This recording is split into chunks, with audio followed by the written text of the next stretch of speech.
you got this great young talent. Sure, he's had multiple injuries done to him in every way possible, but my God, you could put this guy in an Intercontinental Championship match against Wade Barrett. You could put him in a US Championship match against Sheamus.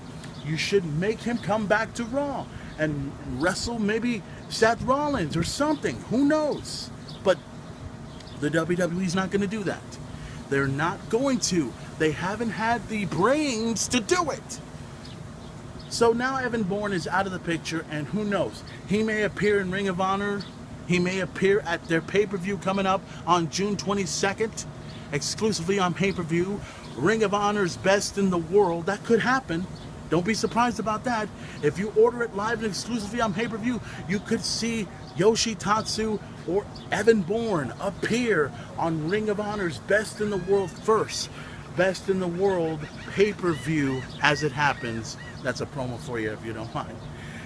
Now, let's talk about, let's see, another person. I kind of was really glad that he was released, but I don't know. I kind of saw him in a role as a general manager on Raw. I don't know when, but I kind of saw him in that particular role. And of course, I'm talking about Holla. Teddy Long. I can't believe I said that. Teddy Long, one of the greatest managers of all time, former referee, former general manager of SmackDown. Him released, I thought he was released several months back. I hadn't, really heard much of Teddy Long as of late, but personally, it would be great to see Teddy Long to go to either TNA or Ring of Honor, or GFW,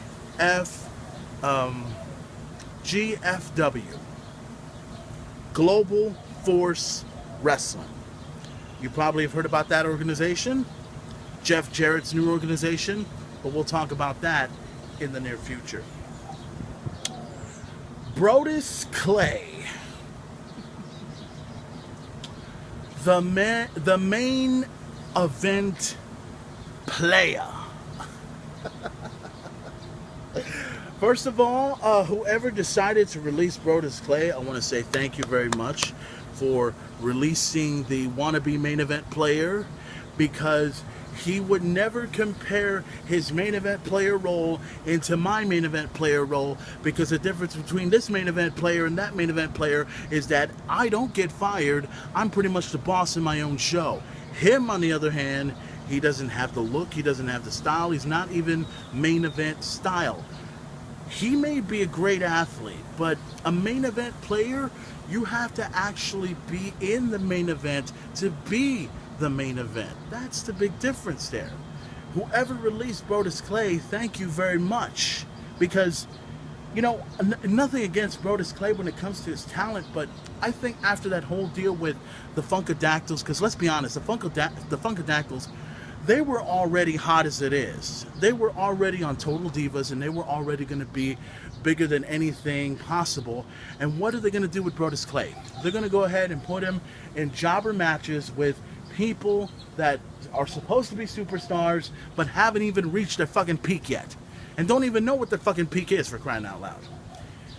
And that's the last we heard of Brodus Clay. I mean, he came out on Raw, he started bitching about Xavier Woods and that whole deal with the Funkadactyls, then with R-Truth and all that, and it told me, okay, it's going to be a matter of time before they release this son of a bitch, and sure enough, they released that son of a bitch. So now Brodus Clay is out of WWE. Thank God, thank you very much, he's out the window. Okay, I don't really have much to say about Mark Harris, except you're a great referee, and I hope we see you in either TNA or Ring of Honor. That's all you have to know. Okay, we've talked about those guys.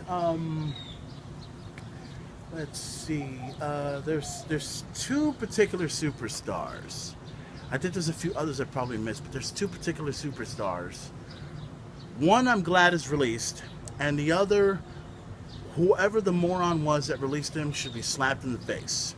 Okay, now, I have been begging for a long time now for the whole thing with 3MB Oh, wait a minute. Before I get to 3MB, Camacho. There we go. That's who we're missing. Camacho, as you guys know, he was the guy that played Sin Cara, and now he played Camacho. And after he played Camacho, that was it. That was it for Camacho. I don't really, I'm not into Camacho that much. I'm into his style of wrestling. I dig who he is simply because he's Mexican and everyone else like that. All I know is I hope we see him in TNA Wrestling Slammiversary or in Ring of Honor's Best in the World pay-per-view. That could happen. Who knows? Check that out. Now, I want to talk about 3MB. Now, you guys know who the two guys I'm talking about here. I've been begging for a long time for 3MB to break up. The worst rock band in the history of sports entertainment. Here's the thing. When 3MB came together a long time ago, I said to myself, you got an Indian and you got an Scottish, right? He's Scottish, whatever. And then you got an American. You got these three combinations. You put it together, you got 3MB. The worst rock band in the history of sports entertainment. Can't sing worth the lick, can't play guitar worth the shit, don't know how to play bass, don't even know what drums are. The only thing they know how to beat is their asses. That's it. The only thing that's wrong with that combination of 3MB is this. You got a wannabe rock star who thinks he can mac it out in Heath Slater. Now, why he's still in the company, I don't know. Drew McIntyre, the affiliation, the epitome of what a rock star looks like. That's my opinion. A man who should have been the chosen one, who should have rebirthed the chosen one, but that never happened either. And Jinder Mahal. That's all you have to know. Jinder Mahal, released from the WWE. He's gone. Don't have to hear from him anymore. That is a good thing. Very good thing. Drew McIntyre, the chosen one, released from the WWE. That's one guy that I never wanted to release. But since you guys chose to release the chosen one, Drew McIntyre, imagine this, if you will, once again, and I'm thinking about this because I got to think about both pay-per-views. Imagine this, if you will, in your head. We got Slammiversary coming up this Sunday, exclusively on pay-per-view over in Arlington, Texas. And imagine this, if you will, Drew McIntyre showing up in a TNA arena. And he's the man that could become the next TNA World Heavyweight Champion. Could that happen? I don't know. That's just at the top of my head at this point. But that is who has been released from the WWE. There's probably others that I probably have forgotten. And I'd like to talk about those if I could, but I probably don't have enough time on this episode of the Main Event Talk. But it's just really sad that some of those superstars, there's like at least 3 or 4 potential superstars that would have went on to greatness and would have, if the WWE would have found a way to push those guys to, to stardom, who knows what WWE could have accomplished with these guys. The rest, like Brodus Clay, glad he's gone. Jinder Mahal, glad he's gone. Evan Bourne, like I said, I'm glad he's gone also, but he's one superstar that I would love to have pushed to the fucking moon. Teddy Long, well, that's how it goes. That's the way it is. That's, let's move on from that.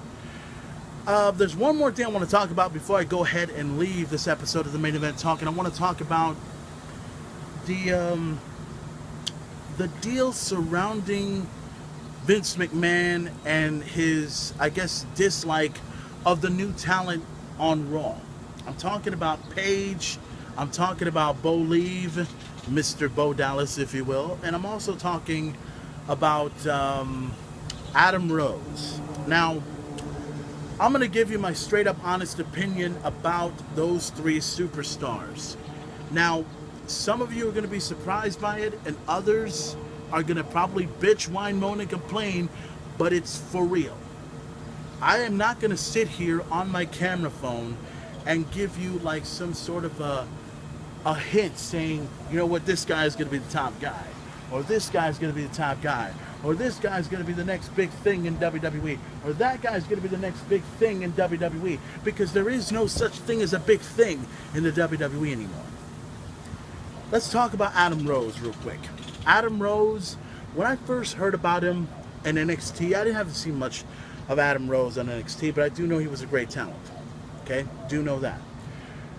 The thing about him is, even though he was entertaining to watch, even though he had the bunny, and even though he had all his entourage there in every way possible, did you notice that the crowd really didn't get into it that much?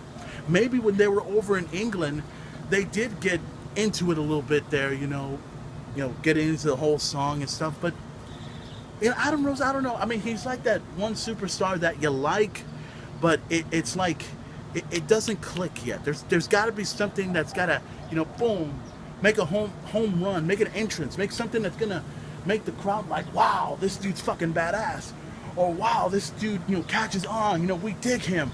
You know, that's what we want. You know. Vince McMahon is not buying into any of the things that you see, you know, on TV. Like the whole thing, you know, with Adam Rose, and the whole thing with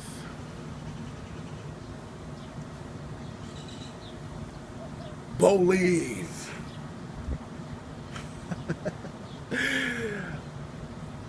Bo Dallas.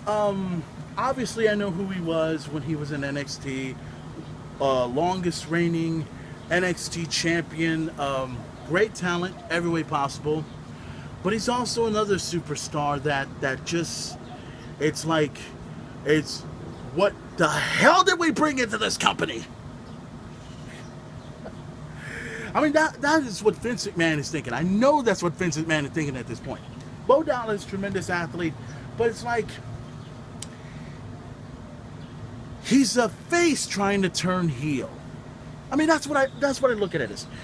Bo Dallas comes out, he does his thing and everything else like that, and starts believing. You know what? He's not like his brother Bray Wyatt. Let me tell you that right now. Because Bray Wyatt, when he's on the microphone, when he's speaking in tongues, when he's getting into everyone's head, when he's telling everybody we got the whole world in his hands, he got the whole wide world in his hands, he got the whole world in his hands, he got the whole world in his hands. They're out there with their fucking lights on and, you know, going like this and everything else like that, like it's a fucking Metallica concert, and everyone's into it. Bo Dallas is just saying, believe. Yeah, believe. I believe in Bo Dallas. I believe that he can do this. I believe he's pissing the shit out of every single person that's watching this television right now. Bo Dallas, my God, do me a favor, okay? Bo Dallas, do me a favor, all right? You're a great talent, long hair, all the women dig you. Whatever you're saying, nobody is believing, okay? Nobody is. All you're doing is just believing, winning, and you know what? Let me tell you something. Is it just me? Is it just me? Or is his finishing move the most boringest finishing move I've ever seen? You know, Triple H, the pedigree, boom, that's entertaining. Randy Orton, the RKO, bam, it's over. Bo Dallas and the Bulldog. Kid, it's not gonna cut it, okay? No way, no how, never. It's not gonna work. Word of advice. Number one, get more entertaining. Number two, try to believe in what you're talking about. And number three, more importantly, get a better finishing move, okay? Get something that's gonna get the crowd like, damn! Because chances are you may actually get people to believe. And we're down to Paige. Now, first of all, I'm going to say straight up, for the record, I like Paige. I think she's hot. I think she's a tremendous athlete. And I'm glad that she won the Divas Championship over AJ Lee. But at the same time, I had to ask myself, like, does the WWE really, like see something in Paige? I mean, do they even, like, Do they say, you know what, that's the next woman that's going to change the whole Divas division?